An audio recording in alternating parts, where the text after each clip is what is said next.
में Delhi high court के द्वारा अपना एक बड़ा जजमेंट दिया गया है, जिसमें कि दिल्ली हाई कोर्ट ने कहा है कि यदि कोई हस्बैंड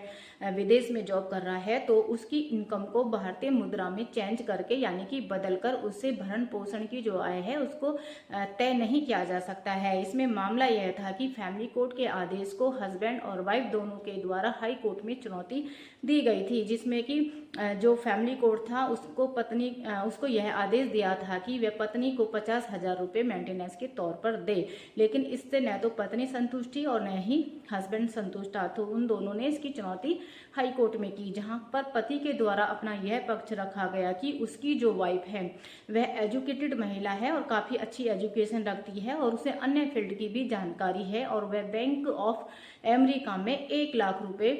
जो है प्रति माह कमा रही थी, लेकिन वाइफ के द्वारा जानबूझकर जॉब छोड़ दी गई है और वो बेरोजगार हो गई है। इसके विपरीत वाइफ के द्वारा अपना यह पक्ष रखा गया कि उसका जो हस्बैंड है वो अमेजोन में सॉफ्टवेयर इंजीनियर है और उसकी जो सैलरी है पहले $1,50,300 थी, लेकिन अब उसे बढ़ाकर $2,32,000 कर दिया है, जो कि भारतीय मुद्रा के हिसाब से 14,61,000 प्रति माह मानी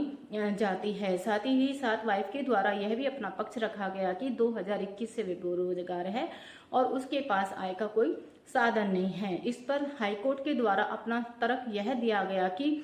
जो हस्बैंड है और उसकी जो विदेशी इनकम है उसको भारतीय मुद्रा में बदलकर भरण पोषण तय नहीं किया जा सकता है, लेकिन इसके बावजूद भी हाईकोर्ट के द्वारा जो फैमिली कोर्ट का आदेश था उसको रद्द करते हुए महिला को 1 लाख रुपए प्रति माह मेंटेनेंस देने का आदेश दिया और यह भी कहा कि एक वाइफ होने के नाते यह उसका अधिकार है कि वह पति से भरण पोषण ले, लेकिन इसका यह मतलब नहीं है कि जो पति की इनकम है